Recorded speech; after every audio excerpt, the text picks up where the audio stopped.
Faizal Khan arrest हो सकते हैं 20 जून के बाद। जो इनको अभी प्रोटेक्शन है वो केवल 20 जून तक है। और मामला थोड़ा गंभीर है बिकॉज़ ऑब्वियसली ये नटवर लाल की जो इनकी हरकतें हैं कि बिकॉज़ हकीकत जब सामने निकल के आ रही है कि ये थे कुछ और दिख कुछ और रहे थे। यानी जो दिख रहा था वो है नहीं और जो था वो दिख नहीं रहा था।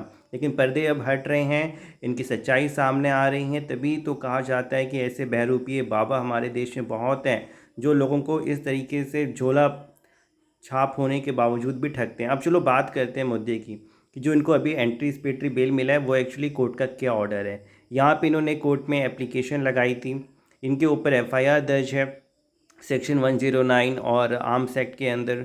अब यहाँ पे मामला जो था, यहाँ पे बताया गया कि जो घटना थी, अब जो वीडियो काफ़ी वायरल हुआ था जहाँ पे इनकी ही गार्ड्स के द्वारा फायरिंग करते हुए दिखा।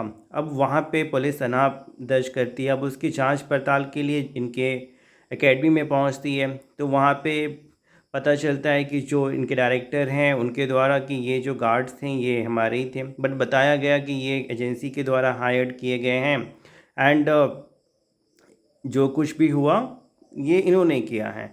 बट गार्ड्स का कहना है ऑब्वियसली कोई भी गार्ड अपनी मर्जी से फायरिंग नहीं करेगा जब तक उसके सीनियर या सुपीरियर या जो एम्प्लॉयर है या यहाँ पे ये खुद हैं इनके द्वारा बताया गया कि भैया आप फायरिंग करो, जो होगा देखा जाएगा। उसके बावजूद वो फायरिंग करता है। बट यहाँ पे अब कहा जाता है कि नहीं वो तो एक प्राइवेट, अरे भैया वो प्राइवेट हो या आपने खुद हायर किया हो, आपके कहने पे ही किया तो जिम्मेदारी तो आपकी बनती ही है। कोई भी सीनियर जो ऑर्डर देता है जूनियर फॉलो करता है, एम्प्लॉयर जो ऑर्डर देता है एम्प्लॉय फॉलो करता है। कानून में बहुत ही स्पष्ट है।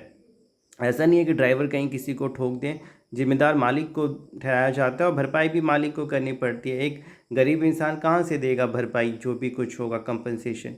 अब यहाँ पे भी वही है। अभी इनका कहना है कि पुलिस ने जो भी बयान लिखवाया है उसकी कोई वैल्यू नहीं है, लीगल को है।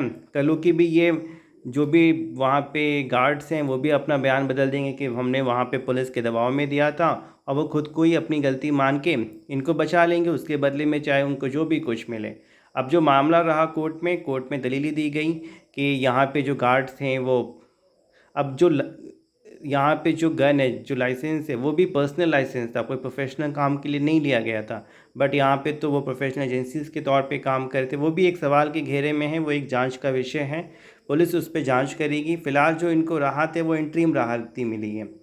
अब कोर्ट ने जो भी बातें सुनी, इनिशियली मतलब कि उन्हें लगा चलो अरेस्ट करने की ज़रूरत नहीं है जब तक कि केस डायरी ना आ जाए कि पुलिस ने अभी तक क्या क्या फाइंडिंग्स फाइंड आउट की हैं। एन इसी को देखते हुए इन्हें एक interim protection next hearing date जो कि 20 जून है तब तक दिया गया है।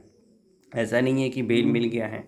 और इससे पहले भी इनके खिलाफ़ और भी केसेस दर्ज हैं और उसकी भी जांच करने को कोर्ट के द्वारा कहा गया है। वो सारा कुछ नेक्स्ट डेट तक पुलिस प्रेजेंट करेगी। एंड यहाँ पे देखो समय बहुत ही बलवान होता है। ये इंसान अभी तक बच रहा था, अभी तक इसके करतूते लोगों के सामने नहीं थे, लेकिन अब इसकी देखो लोग कुछ भी बोलें लेकिन इसकी बहुत ज़्यादा जो हरकतें हैं यानी ये एक्सपोज कम्प्लीटली हो चुका है। इसकी भाषा शैली है वो बिल्कुल भी एक मतलब टीचर की तो भाषा शैली है नहीं। और टीचर इसको बना किसने दिया, ये लोग सेल्फ प्रोक्लेम टीचर हैं, यानी खुद को ही भैया टीचर बाबा जैसे हमारे देश में लोग बना लेते हैं कि भैया हम बाबा हैं, और लोग उनके तो लाखों मिलियंस फॉलोअर्स होते हैं। पता चलता है क्या लोग कि वो बाबा रेपिस्ट निकला। उसी तरीके से यहाँ पे जो टीचर्स को हम लोग अंधभक्त की तरह भैया ये पढ़ा रहा है, पता चलता है कि खुद ही अनपढ़ है, वो वाली बात है। तो ये एक बहुत ही बड़ा मतलब लोगों के साथ ऑब्वियसली फ्रॉड ही होता है। आईटी ग्रेजुएट्स तक मतलब कि जो होते हैं क्वालिफाइड वो बाबा बन के लोगों को ठग रहे थे। अब यहाँ पे तो इनकी तो कोई डिग्री का ही ठीक नहीं आता पता कि 10th 12th 11th 12th and BA MA कहाँ से किया। इस तरीके से बिल्कुल जो अंजना ओम कश्यप के द्वारा कहा गया था कि 2 कौड़ी के यूट्यूब टीचर, बिल्कुल यूट्यूब पे 2 कौड़ी के टीचर्स आपको मिल जाएंगे जिनके की क्वालिफ़िकेशन का पता नहीं है। लेकिन जब ऐसा स्टेटमेंट दिया जाता है तो बिल्कुल वो जो मेजॉरिटी है वो 2 कौड़ी की है। अच्छे लोग तो ऑब्वियसली हर एक फील्ड में हैं। आ जाता है कि गोदी मीडिया है, पुलिस वाले करप्ट हैं, जज करप्ट हैं, ये नेता करप्ट है, तो उसका ये मतलब थोड़ी है कि हर किसी को कह दिया जाता है और हर किसी को ये लग जाए कि भैया मुझे कहा जा रहा है। बट यहाँ पे इनको ऐसा क्यों लगा कि मुझे कहा जा रहा है बिना नाम लिए हुए। तो ऑब्वियसली कहीं ना कहीं तो कहते हैं ना कि बिना बात के पंगे लेना, खुद को हाईलाइट में रखना। और ऑब्वियसली अब सच्चाई सामने आ गई है, अभी और भी परतें खुलेंगी।